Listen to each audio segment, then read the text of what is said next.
प्यारे ज्ञानात्मन, आज दिनांक 2 मई सन 2025 ईस्वी की शाम भाई अनिल कुमार जी राठौर एवं सुरेंद्र कुमार जी राठौर आत्मश्री राम बहादुर सिंह जी राठौर के आवास पर तुम सभी सत्संग प्रेमी और ग्रामवासियों के सौजन्य से आप और हम सत्संग के माध्यम से आमने सामने हैं।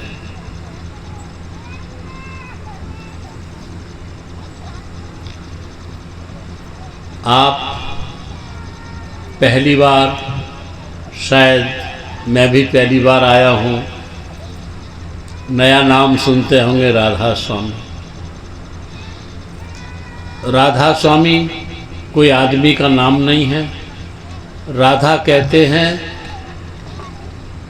शिष्य को, स्वामी कहते हैं गुरु को मौजूदगी में। और जब सतगुरु मिल जाते हैं और ध्यान सिखा देते हैं अंतर्मुखता का, तो राधा कहते हैं सुरत को, स्वामी कहते हैं शब्द को। राधा कहते हैं आत्मा को, स्वामी कहते हैं परमात्मा को। राधा कहते हैं जड़ को, स्वामी कहते हैं चैतन्य को। और पंथ कहते हैं रास्ते को। जिस रास्ते पर चलकर राधा का संबंध स्वामी से स्थापित होता हो, उसे राधा स्वामी पंथ कहते हैं। यानी आत्मा का परमात्मा से एकत्व स्थापित होता हो, उसे राधा स्वामी पंथ कहते हैं। और ये जो हम लोग योग जो शब्द है, योग कहते हैं जोड़ को, टोटल को। जिस योग से राधा का संबंध आत्मा परमात्मा स्वामी से होता हो, आत्मा का संबंध परमात्मा से होता हो, उसे राधा स्वामी योग कहते हैं।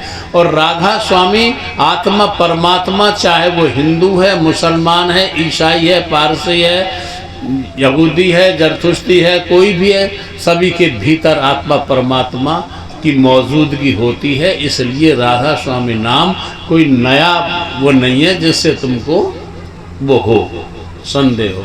उसके बाद जब मैं आ रहा था इस गांव में, मैं बिहार और झारखंड के दौरे से, अब 20 दिन का दौरा था मेरा, और कल सुबह भी मैं यहाँ फिरोजाबाद डिस्ट्रिक्ट में लगता है जारखी, वहाँ था। और आज मैं इस गांव में, जब मैं आ रहा था तो मुझे बड़ी खुशी हुई जब बैनर देखा मैंने सुरेंद्र कुमार जी के द्वारा लगा हुआ वहाँ, तो उस पर बाबा जय गुरुदेव जी का भी स्वरूप था। बाबा जय गुरुदेव जी के संबंध में थोड़ा सा बताऊं मैं। हमने बहुत पुस्तकें लिखी हैं। एक हमने झलक संत स्वामी बाग दिल्ली नाम की पुस्तक लिखी है, जिसमें हमने ये लिखा है कि तो बाबा गरीब साहब जो थे पटियाले वाले, जिनका जो स्वामी शिवदयाल सिंह जी महाराज आगरा, जो राधा स्वामी मत के प्रवर्तक कहे जाते हैं, उनके शिष्य थे। और उनके ही सेवा में बाबा गरीब साहब रहा करते थे। और गरीब साहब के जो शिष्य थे वह थे स्वामी राम बिहारी साहब। गरीब साहब की समाधि संत स्वामी बाग दयावती दिल्ली मौजूद है। और राम बिहारी साहब, गरीब साहब के शिष्य राम बिहारी साहब के ज्ञानदास जी, और ज्ञानदास जी का मैं चरण रच बैठा हूँ भूदत्त सिंह। उधर बाबा गरीब साहब जब स्वामी शिवदयाल सिंह जी महाराज की सेवा में आगरा में रहा करते थे, तो वहाँ पर उनके जो विष्णु दयाल जी थे, स्वामी जी महाराज बाबा गरीब साहब के शिष्य थे, चरौली वाले। विष्णु दयाल जी उनके छोटे भाई घूरे लाल जी थे।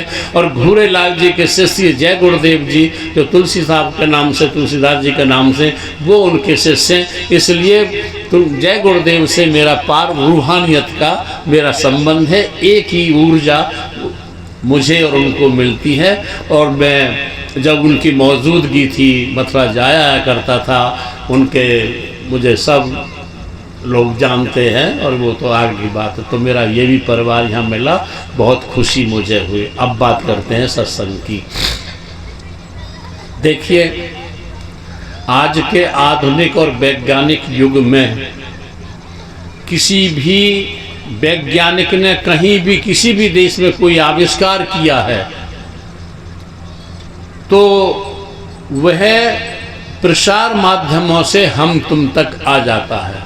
रेडियो, टीवी, समाचार पत्र, अब तो मोबाइल हो गया घर का। ऐसे ही जब किसी महापुरुष ने कभी भी किसी भी देश में, किसी भी भेष में, किसी भी भाषा में और किसी भी शरीर में और किसी भी समय में कोई आंतरिक अनुभव किया, अपने अंदर का अनुभव किया, तो उसका संदेश सत्संग के माध्यम से हम तुम तक पहुंचता चला आता है। चाहे वो शास्त्रों के द्वारा, चाहे हमारी परंपराओं के द्वारा, चाहे नीतियों के द्वारा, या किसी भी तरह से हम तक पहुंचाता है। तो कोई भी प्रसंग अध्यात्म का ऐसा बाकी नहीं होता जो हम तुम तक न पहुंच चुका हो। नया क्या है? नया ये है कि यदि भगवान बुद्ध, महावीर, जरथुस, लाओ से, कबीर, नानक, रविदास आदि संत जब इस समय दुनिया में आए थे, उस समय हमने तुमने अगर उनके उपदेशना को ग्रहण किया होता तो आज हम तुम इस जन्म मरण की परिधि में, इन चोलों में न होते, क्योंकि हमने उनकी बात को अनसुनी किया, संसार के विषयों में लिप्त रहे और उनके द्वारा जो प्रसारित की हुई उपदेशना थी परमात्मा से मिलाप करने की, उससे हम वंचित रहे, तब चलते आए। आज हमें अपनी जरूरत समय की, आज हमें समय के महापुरुष की जरूरत है, जिसके सानिध्य में रहकर हम परमात्मा से मिलाप कर सकें, एकत्व स्थापित कर सकें, उसके प्रकाश का स्वानुभव अपने भीतर कर सकें, उसकी आवाज का श्रवण अपने अंदर कर सकें। उसके लिए ये संतों ने सत्संग का सिलसिला जारी किया है। एक छोटी सी बात से मैं अवगत कराना चाहता हूँ आपको। आपने यूनान के दार्शनिक गुरु जीएफ का नाम सुना होगा, जो बहुत बड़ा दार्शनिक था, रहस्यवादी, वो कवि भी था और योगी भी था। उसने कई सौ पुस्तकें लिखी।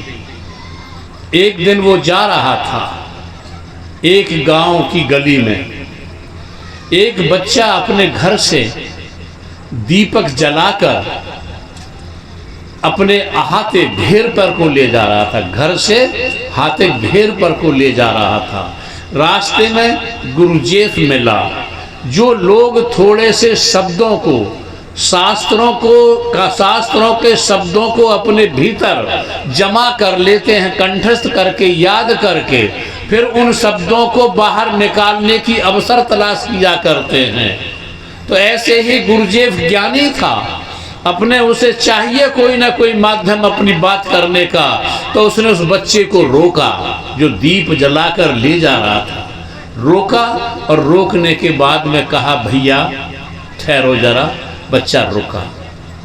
बच्चा रुकने के बाद उसने पूछा, भैया तुम ये दीपक कहाँ से लाए हो? कि अपने घर से लाया हूँ। ये दीपक तुम्हारे सामने जलाया था तुम्हारे मम्मी पापा ने?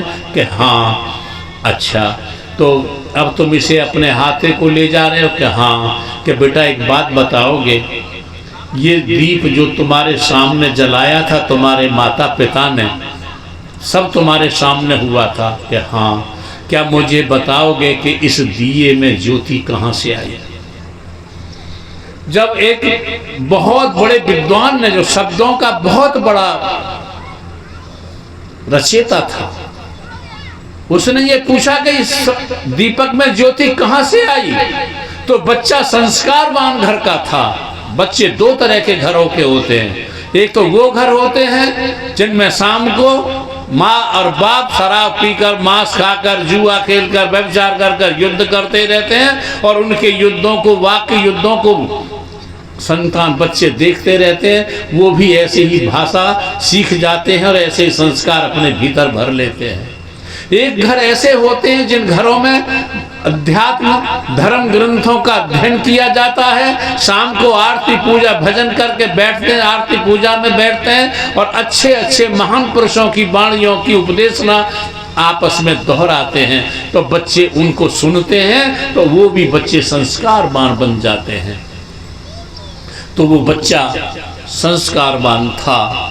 उस बच्चे ने जब गुरुदेव की इस बात को सुना कि बेटे बताओ इस दीपक में ज्योति कहाँ से आई, तो उस बच्चा होशियार था, उसने कहा बाबा देखना, बाबा देखना। बाबा ने नजर उठाई उसकी तरफ तो कहा एक फूंक मार दी दीपक में, और दीपक में फूंक मारने के बाद बोला बाबा ये सब तुम्हारे सामने घटित हुआ है, अब ये मुझे बताइए इस दीपक की ज्योति कहाँ चली गई। बहुत ग्रंथ लिखे थे, बहुत विद्वान था। एक छोटे से बच्चे ने जब ये सवाल कर दिया कि बताओ ये तुम्हारे सामने घटित हुआ है सब, इस दीपक की ज्योति कहाँ चली गई, सारा ज्ञान रफू हो गया, विदा हो गया, और बस अपने मन में उसने पश्चाताप किया गुरुजीएफ ने कि मैं ये बाहर शब्दों का अध्ययन करते करते मैंने अपने चित्त पटल पर शब्द जमा कर लिए हैं, और जब कोई अवसर आता है तो इन शब्दों की उल्टियां मैं करता रहता हूँ, दमन करता रहता हूँ। इसमें मेरा अपना कुछ नहीं है, बल्कि जैसे हम बहुत स्वादिष्ट पूड़ियाँ खाते हैं, पदार्थ खाते हैं, व्यंजन खाते हैं, लेकिन जब भीतर वो स्वादिष्ट होते हैं और भीतर खाने के बाद उसका बमन करते हैं, उल्टी करते हैं, उसमें हमारी दुर्गंध और समा जाती है। ऐसे ही किसी महापुरुष की वाणी को हम अपने भीतर याद कर लेते हैं, और याद करने के बाद वाणियों को जमा कर लेते हैं। जब उन वाणियों को हम उच्चारित करते हैं समाज में या अपने लोगों में, तो उसमें अपने भावों की दुर्गंध और मिला देते हैं, उस वाणी का रूप और बिगाड़ देते हैं। क्योंकि वाणी जो निकलती है हमारे भीतर के जो भाव हैं, विचार हैं, आचरण हैं, सोच है, साधना है, उसका परिवेश लेकर निकलते हैं। तो गुरुदेव को गिलानी हुई, और उस दिन से वो ये पूछता फिरता था बड़े बड़े महात्माओं से जो आत्मदर्शी थे, जो रहस्यदर्शी थे, जिन्होंने अपने भीतर के रहस्यों का दर्शन किया था। उन रहस्यदर्शी महात्माओं से, महात्मा तो बहुत हैं, गुरु जगत में बहुत हैं, धुन देते काना उपजय बिन से बहुत बिरले जाना। तो गुरुओं की कमी नहीं है, घर घर कान में कुर्र कर देते हैं, कान में कर दे कुर्र, भैया तू चेला में गुर्र, 1.25 रुपया धर्र हमारे तो पहुंचा दंगो धुर्र हमारे से दूर या तर। लेकिन नहीं, वो उन आत्मदर्शी गुरुओं से पूछता था। क्या पूछता था?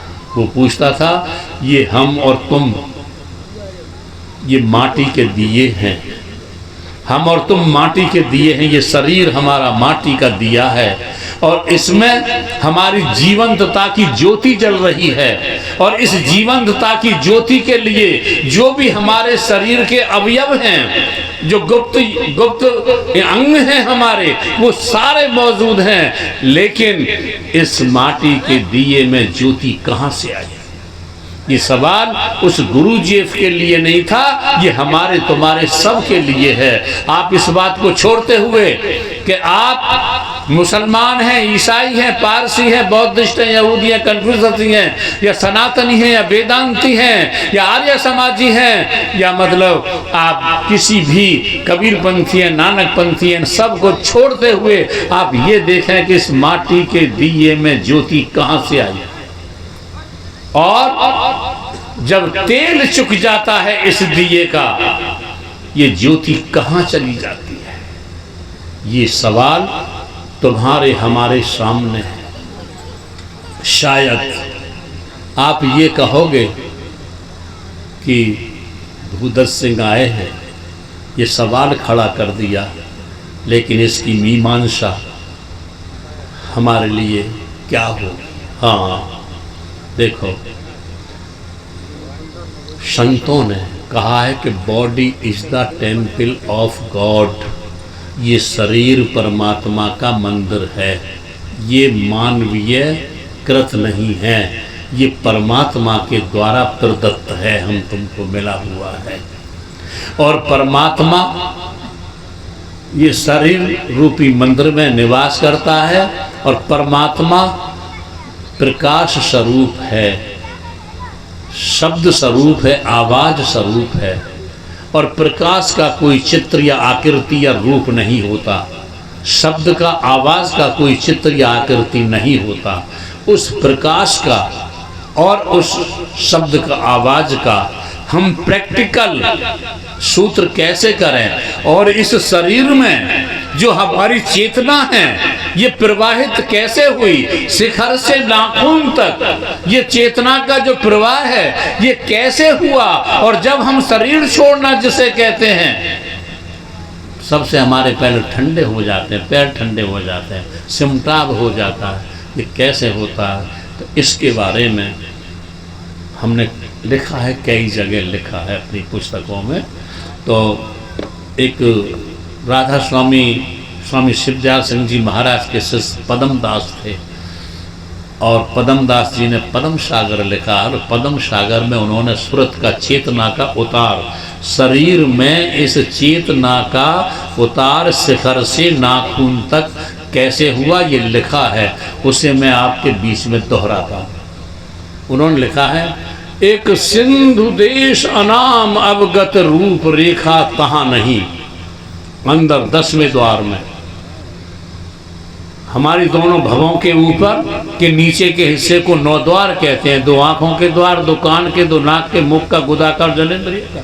नीचे के हिस्से, शरीर के नीचे के हिस्से को 9 द्वार कहते हैं, और इसको 10वां द्वार कहते हैं। नीचे के हिस्से को पिंड कहते हैं, इसको ब्रह्मांड कहते हैं। नीचे के हिस्से को स्थूल कहते हैं, इसको सूक्ष्म कहते हैं। तो पद्मदास लिखते हैं कि एक सिंधु देश अनाम अवगत रूप रेखा तहाँ नहीं, फिर देश स्वामी का कहा नीचे पदमपुर है सही। इससे उतर के अगम देखा अलख में आकर अड़ी, सत्य पुरुष लोक अगाध लीला हंसों में जाकर खड़ी।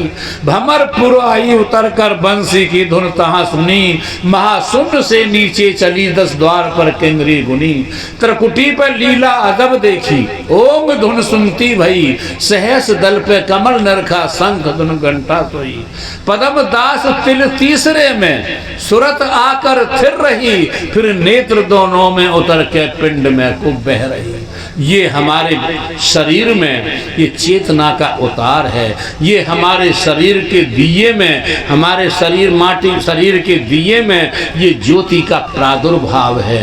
ये शरीर के दिए में ज्योति चले। और जैसे हम कहाँ जाती है ये, अगर तुम सतगुरु की शरण में पहुंच जाते हो और तुम्हें सतगुरु भीतर लौटना, कबीर ने लिखा है कहीं, कबीर धारा अगम की सतगुरु दई लखाए, ताहे उलट सुमिरन करो स्वामी संग लगाए। ये चेतना की धार ऊपर के शिखर से नाखून तक व्याप्त है।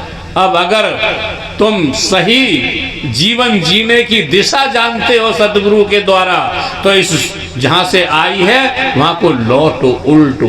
कबीर धारा अगम की सतगुरु दई लखाए, और ताह धारा को, चेतना को उल्टो, और जहाँ से आई है वहाँ समाओ। ये संतों का एक उपदेश न हमारे लिए। लौटेंगे कैसे? अब ये तो हो गई तुम्हारे शरीर में कहाँ से आई है दिए में ज्योति, और कहाँ जाएगी, इस पर तो हमने बहुत लंबे विस्तारों में लिखा है। इसके बारे में छोटी बात और कहूँ, याद आई मुझे।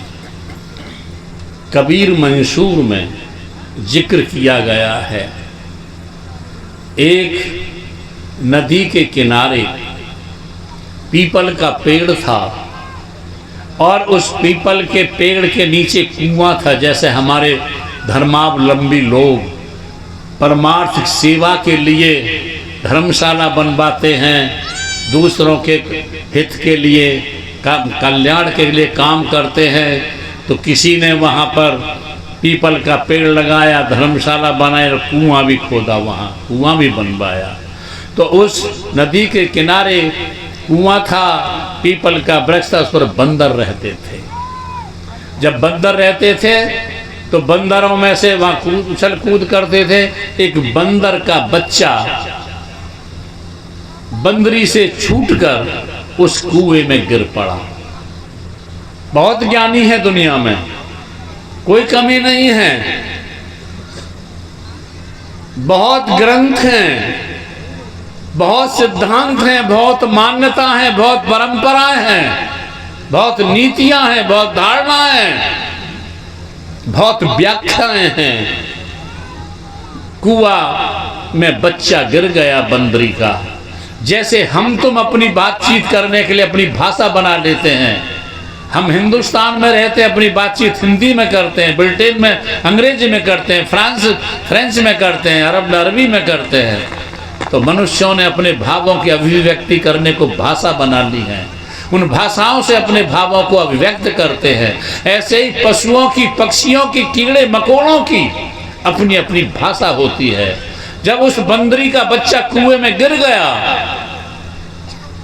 तो माँ जो थी, माँ की ममता चीखने लगी, बोलने लगी, हाय मेरा बच्चा। बंदरों ने उस बंदरी की आवाज को पहचाना। आज किसी पक्षी को आप सताते हैं, वो कांव कांव करता है, सब इकट्ठे हो जाते हैं पक्षी। तो जब बंदरी ने अपने बच्चे के गिरने के लिए विलाप किया तो और बंदरों ने सुना और सब कुएं के किनारे पर इकट्ठे हो गए, सब इकट्ठे हो गए और एक दूसरे की ओर देखते। लेकिन उस गड्ढे में गिरे हुए बच्चे को निकाले कौन? बच्चे को निकाले कौन? ये सवाल। आखिर जब सारी बंदर की जो थी वहां पर आवाजें सुनकर इकट्ठे हुए तो उनका प्रधान अंत में आया, जो उनका मुखिया था। जैसे हम अपने मुखिया चुन लेते हैं, प्रधान चुन लेते हैं, हम अपने समाज में प्रधान चुन लेते हैं, तो इनके भी अपने प्रधान होते हैं। आगे आगे प्रधान चलता है, पीछे पीछे बाकी सब लोग चलते हैं। तो जब बंदरों का प्रधान आया, उसने स्थिति को समझा, बच्चा गिर गया है और अब निकालना है। ये कोई कहानी नहीं सुना रहा हूं, ये हमारे तुम्हारे जीवन से बहुत संबंध जुड़ी हुई है। हम तुम भवसागर के कुएं में, गड्ढे में गिरे हुए हैं और वो हमारे साथ कोई गिरने को तैयार नहीं है। हम अकेले पैदा होते हैं, अकेले मरते हैं।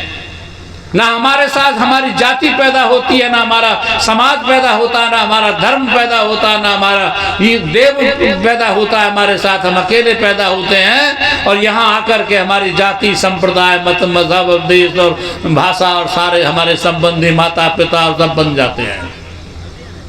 लेकिन उस बंदर के गिरे हुए बच्चे को निकालने के लिए कोई अंदर कौन अपनी जान जोखिम में डालेगा? कौन डालेगा अपनी जान जोखिम में बंदर को निकालने के लिए? चाहे कोई उसकी माँ है, चाहे बाप है, चाहे उसका भाई है, चाहे बहन है, चाहे और रिश्ते हैं, नाते हैं, चाहे कोई उसका। लेकिन जब प्रधान ने देखा बच्चा तड़फ रहा, कोई निकाले मुझे उसमें, तो उस प्रधान ने अपनी भाषा में कहा, प्रधान ने अपनी भाषा में उन बंदरों से कहा। तो उस प्रधान ने, समझना मेरी बात को, उस प्रधान ने जो पीपल के पेड़ की जड़ थी, उस पीपल के पेड़ की जड़ को अपनी खोपी कहते हैं हम, कौली, पीपल के पेड़ की जड़ से कौली से बांधकर और कुएं में को लटक गया। जब कुएं में को लटका वह, तो उसने अपने साथी जो थे उनसे इशारा किया तो एक बंदर दूसरा आया और वो बंदर की पीठ पर होके चल के और उसने उस बंदर की, प्रधान बंदर की टांग पकड़ के वो भी लटक गया। तीसरा आया, उस बंदर के ऊपर चलते चलते उसने तीसरे बंदर की टांग को पकड़ के वो भी लटक गया। चौथा आया, पांचवा आया, छठवां आया, जितने भी वहाँ पर कुएं पे थे और कुएं की तल तक जब बंदर श्रृंखला बन गई बंदर को नीचे पकड़कर लटकता लटकता लटकता लटकता श्रृंखला बन गई और जो कुएं के तल तक पानी पर बच्चा तैर रहा था, पुकार रहा था, कोई मुझे बचाए, इस पानी से कोई बचाए। उस बच्चे ने भी डूबते हुए और जो लास्ट में लटक रहा था उसकी टांग को पकड़ लिया, टांगों को पकड़ लिया, टांगों को पकड़कर उसकी पीठ पर होकर दूसरे बंदर की पीठ पर, तीसरे की, चौथे की, पांचवें की, छठे की, ऐसे करते करते वो बंदर निकल आया। बंदर का बच्चा बाहर निकल आया। फिर जो लाश में लटक रहा था उससे जैसे पकड़े वह उसकी बाँह पर निकलते निकलते वो भी चढ़ा आया। जैसे वो बंदर श्रृंखला लटकने में बनी थी ऐसे ही वो बंदर श्रृंखला उन्होंने ऊपर सब सिमट गए। और जब सब निकल गए बाहर, तब वो जो प्रधान था उस पीपल की जड़ की खोपी भर के लटक रहा था वह भी अपना बाहर आ गया, बच्चा निकल गया और सब बंदर के बच्चे भी बाहर हो गए। ये कहानी कभी लिखी गई है, इसको जरा थोड़ा सा गहराई से समझें। तुम रात दिन कितना ही ज्ञान बखान करते रहो, लेकिन संतों के अलावा तुम्हें इस कुएं में गिरे हुए को कोई दूसरा निकालने वाला नहीं है। चाहे कितना ही धन इकट्ठा कर लो, कितना ही पद, कितना ही यश, कितनी ही सामर्थ्यताएं, शक्तियाँ इकट्ठी कर लो, कितनी ही और जितना भी कुछ ऊंचाइयों पर पहुंच जाओ, लेकिन गड्ढे में से निकलने के लिए तुम्हें संत सतगुरु कौन, सार शब्द रूपी वृक्ष, सार शब्द, सत शब्द, जैसे अनहद शब्द, ग्रेट नेम, हॉली नेम, सीक्रेट नेम, हुक्मे कुल कुदरत, कलाम इलाही, पाक नाम, इसमें आजम, सार शब्द गॉड यहोवा जिसे कहते हैं, उस सार शब्द वृक्ष की कौड़ी पढ़ के संत सतगुरु लटक जाते हैं। और संतों की श्रृंखला जो आ रही है, हमें तुम्हें निकालने के लिए हम नीचे गिरे पड़े, एक संतों की श्रृंखला तुम्हें निकाल सके। सार शब्द कबीर ने बहुत प्यारा भजन का लिखा है, सार शब्द से बाँचहु मानहु इतबारा। आज सार शब्द एक वृक्ष है, निरंजन जा की डारा, त्रिदेवा शाखा भई पाती है संसारा।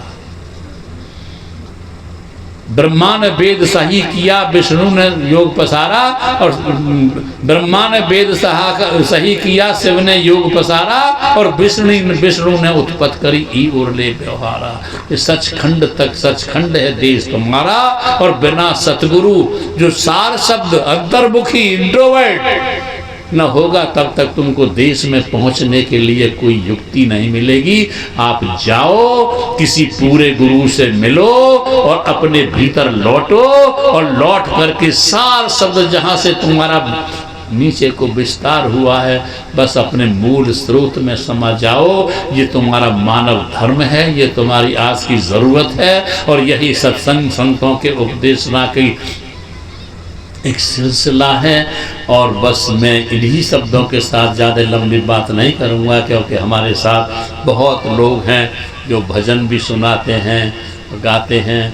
और बस मैं दो बात करूँगा कि आप सत्संग में आए हो, सत्संग की शिक्षा, अगर भूल चूक से कहीं शराब पीते हो, मांस खाते हो, जुआ खेलते हो, व्यभिचार करते हो और किन्हीं अवगुणों में लिप्त हो, तो इनसे छुटकारा पा कर के और किसी पूरे सतगुरु की शरण में जाकर, अंतर्मुखी सतगुरु की शरण में जाकर अपने ही भीतर अपने बैठे परमात्मा को, दर्श प्रकाश को और उसकी आवाज़ को प्रैक्टिकल में उतारने का योग, जैसे सुरत शब्द योग संतों ने बयान किया है।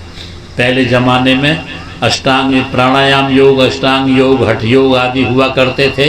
खेचरी, भूचरी, अगोचरी, उन्मुनी मुद्राएं हुआ करती थी। धोती, नेति, बस्ती, कुंभक, रेचक क्रियाएं हुआ करती थी। लेकिन संतों ने आज सुरत शब्द योग को निकाला है, जहाँ से आँखों के ऊपर भ्रूमध्य से ऊपर, जो गीता में कृष्ण ने भ्रूमध्य बोला है, यहाँ से इस योग की शुरुआत होती है और उससे लाभान्वित होके अपने इस जीवन को धन्य बना लें। आपने मेरी बात को बड़ी शांति और प्यार से सुना है, इसके लिए मैं आपका बहुत बहुत आभारी हूँ। और अंत में आपके अंदर बैठे उस कुल मालिक को, राधा स्वामी और मैं भाई अनिल कुमार जी और सुरेंद्र कुमार जी और उनके परिवार के समस्त प्रेमियों ने जो आकर के एक एक दाना, एक एक अन्न, एक एक क्षण निकाल करके आप हम सब लोगों को यहाँ पर आमंत्रित किया है और एक परमार्थिक कदम उठाया है, इसके लिए हम उनके बहुत बहुत धन्यवाद देते हैं। राधा स्वामी जी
चेता